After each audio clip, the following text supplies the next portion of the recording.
Bugungi videoda man masalani yechishni o'rganamiz. Control Design Parti ekzamenning ikkinchi qismi. Ya'ni 6 pointni birinchi part bersa, 18 point ikkinchi part beradi. Shuni yechishga harakat qilib ko'ramiz. Demak, question 2.1 dan 2.5gacha topish uchun biza mana buni dizayn qilib o'tirishimiz ham shart emas. Mana buni uchtasini dizayn qilishni bilmasak ham 1 dan 5gacha javob bera olamiz, qo'pol qilib aytganda. O'sha 2.6, 2.7, 2.8 dan boshlanadi. Qiyin joyi. Talaba bo'lmasa boshladik. MATLABni ochib olamiz. Yangi folder sozda qilamiz. Yangi skript. Clear.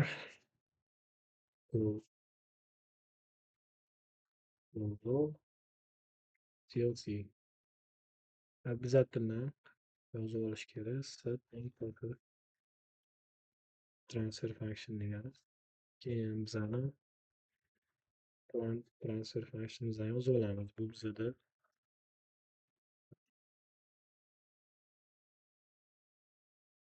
s plus 10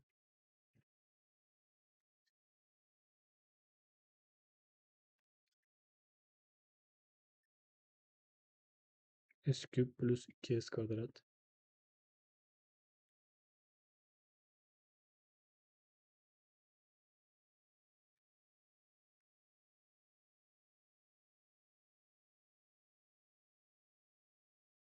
plus 20s plus 2.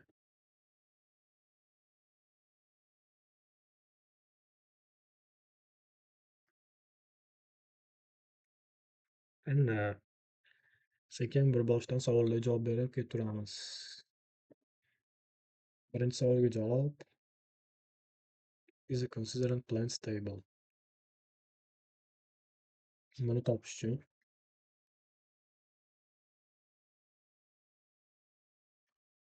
ruchni yoza olamizda. Mana bu pollarni oldidagi koeffitsiyentlarni yozamiz. S kub oldidagi koeffitsient 1, s kvadrat oldidagi koeffitsient 2, s oldidagi koeffitsient 20, 2 ning koeffitsiyenti 2.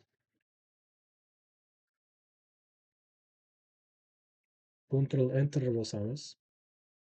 Mana bular chiqib keldi. -0.94, -0.94, -0.1. Bularning hammasi minusdan chiqdi. Bu yaxshi. Demak, xulosa qilib ayta olamizki, mana shu 3 tasini yozamiz javobga. 3 tasini yozamiz. Keyin kelib chiqadi belgisini qo'yib, real parts of all poles strictly negative deymiz. Keyin kelib chiqadi stable.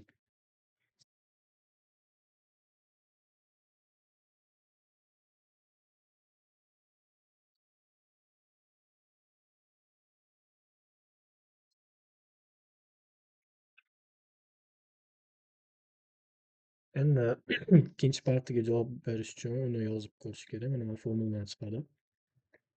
Ikkinchi partni javobi. Hop, ikkinchi partga javob berish uchun ZPK deymiz. G deymiz. Mana shu funksiyani ishlatamiz MATLABda. Ctrl Enter. Bizga mana bunaqa holda chiqarib berdi. Bizga bunaqa holda kerak emas. S plus 1 holiga kelishi kerak. Bu yerda hozir S plus 10, S plus 0.1, mana shu kompleks conjugate pole. Mana kompleks conjugate pole'lar dampingini topib olishimiz kerak, amogenini topib olishimiz kerak. Xo'p, mana bu ZPK funksiyani yozganimizda bunday holda chiqarib berdi. Biza tepadan 10 ni chiqaramiz. 1 plus s taqsim 10 ga keldi. Pastdan 0.1 chiqaramiz. Keyin bu yerdan topamiz. Hop, mana formulaga e'tibor qaratsanglar, s kvadrat taqsim omega kvadrat deb berilgan. Mana bizadan s kvadrat taqsim omega kvadrat. Demak 19.8 omegani kvadrati. Omega teng ildiz ostida 19.8 to'g'ri 45. Keyin 2s sin o'sha damping ratioda bu. 2 taqsim omega n teng s. Mana bu formani yechamiz, tenglamaga yechamiz, chiqib keladi 0,210 chiqib keladi bu yerda. Endi javobga nima yozamiz desanglar, javob mana bu bo'ladi. Mana shu. Mana bu yoqda buni o'rniga anaqani yozamiz. Omega bilan damping ratio bu yerga omega kvadrat qilib qo'yamiz. Mana bu bor denominatorda. Hop, ikkini javobi ham ketdi. 3 bilan 4. Bular ham oson. MATLABda ishlatishni bilsak bo'ldi, chiqib keladi. Ko'p narsa talab qilinmaydi. Bitta teng 5. Nimaga 5 qo'yyapman? S o'rniga 0 qo'ysak, tepada 10 chiqadi. Rasmdan ko'rsatib qo'ying. S o'rniga 0 qo'ysak, tepada 10 chiqadi. Pastda 2 qolib ketadi. 10 taqsim 2 5. Okey. Hop. H 0 teng S plus 10 taqsim 10. H false teng 0 plus 1 taqsim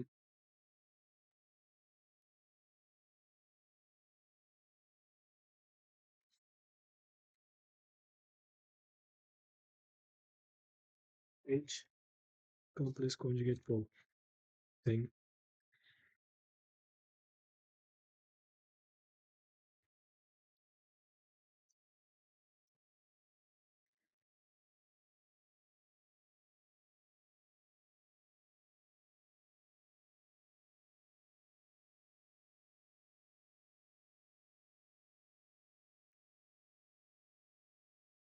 hop, nimaga men bu formatda yozyapman? S plus 10 taqsim 10 deganim 10 ni qavsdan tashqariga chiqarsak, S taqsim 10 plus 1 ana bu holatga keladi. Plus 1 holatiga 10 bilan 10 qisqaradida o'zi qoladi. Bu yerda ham shu 1 qavsdan tashqariga chiqarsak, tepadagi bilan qisqaradi.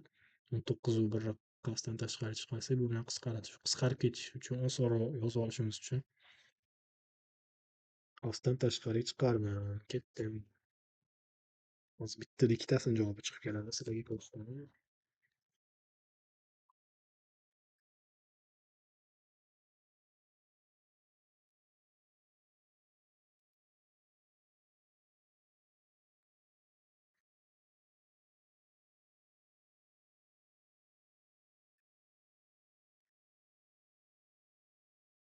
Lekin bizga highlight qilib beradi. Tepada anaqa tablitsasi bilan chiqarib beradi. Nimaligini ko'rib olsak bo'ladi spokойно.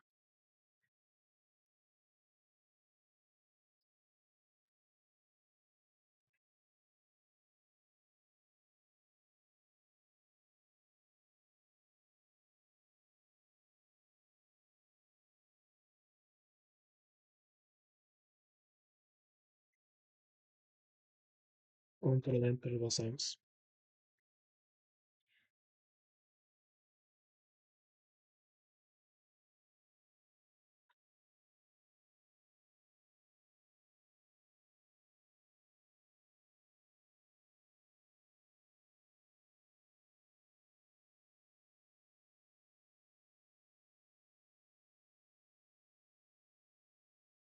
Mana chiqib keldi. Mana shu narsalarni anaqa chizib qo'yishimiz kerak endi. Bu yerga mana asymptotik magnitudni otdi. Magnitudni chizamiz. Asymptotikini bu yerga ikkinchisiga phase-nikini chizib beramiz. Phase magnitud hop G. Mana bu yashilni cho'tka qilib chizishimiz kerak. Mana shuga yaxshiroq ahamiyat berishimiz kerak. Yashil и bu yerda ham mana bu yashil mana shu bilinib turishi kerak. Overall'da bu. Demak, Q3 bilan Q4 savolni javobi ketdi. Q5niki ham oson. Ishlatib bo'lgan narsalarimizni bilan kommentga olib qo'yamiz. Ctrl R kommentga olish. Q5 topish uchun Nyquist G deymiz. Ctrl Enter. Mana chiqib keldi. 2 ga mana shu dumaloqchani chizib qo'yamiz. Mana bu strelkalar ko'rib turishi kerak. Mana bu minus bir ham highlight qilib qo'yamiz critical pointni. No kelyapti, no aylanib, yana no qaytyapti.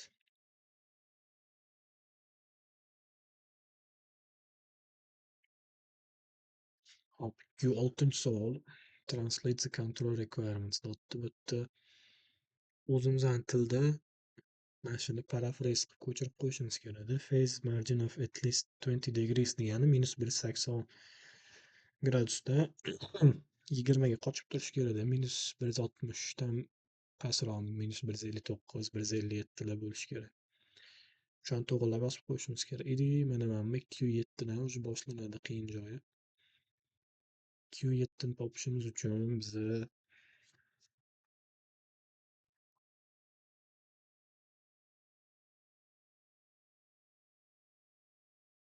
yozamiz unda. C low frequency part teng 1/s. Bu formula. L nimaga 1 qo'ydim? O'zi mana bu Kc over s da. Men hozir 1 qo'yib turibman-da. Bitta Nikolani ko'rib olamiz. Keyin o'shanga qarab regulirovka qilaveramiz 1 ni. Naryoqda formulaga berib. Loop function teng our transfer function, plant transfer function ko'paytirilgan C low frequency part. Hop, bitta endi Nikolsini ko'rib olsak. Ctrl L. Ctrl Enter. Tak. Nikol chiqdi. Endi buni analiz qilishni ham o'rganishimiz kerak. Mana busiga qaraymiz. Faziga -172. Biz boya aytdik, -172 emas, -160 dan u yoqda bo'lishi kerak. Bitta -159 larni topamiz. Tepadan.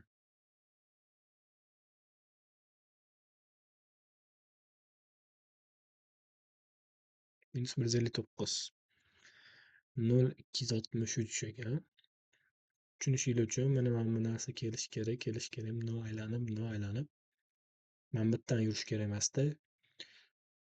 No aylanib, sal mana bu yo'rg'alidan chiqib ketish kerak. Mana bundan qochish kerak bu. 0,263 eslab qolamiz. Yengani qochamiz. Designing partga skript ochamiz. O'sha skriptga yozamiz. S teng 0,263. J deb yozamiz. Потом G deymizda transfer funksiyamizni ko'chirib olamiz.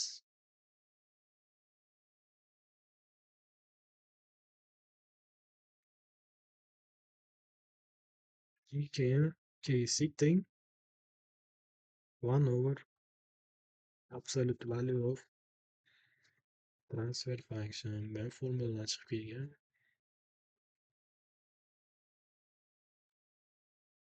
Bu ham bitta Ctrl Enter bersa 0,55 lar chiqarib beryapti. 0,55 olamiz. Bizning mana bu Kc, buni o'rniga 0,55 qo'yamiz. Run qilamiz. Ya unchalik qochmabdi. Endi 0,55 kamaytirib keltirishimiz kerak. Masalan 0,3.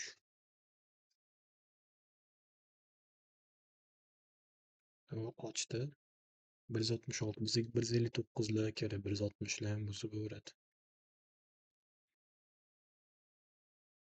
0,15 qilsak. Hop.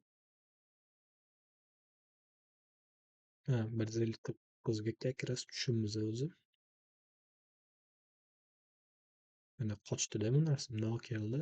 Mana bu yerdan yurmayapti-da. Bu yoqdan yurib ketyapti. Yaxshi bu. Endi Q7 ga javob nima yozamiz desanglar. Mana buni yozamiz. Keyin aytamiz, shu Nikolni chizib ko'rdim. Kc ni o'rniga 0,15 qo'yganimda mana bu Phase marginini 20 gradusdan qochyapti deb yozamiz. Endi 208 ga javob.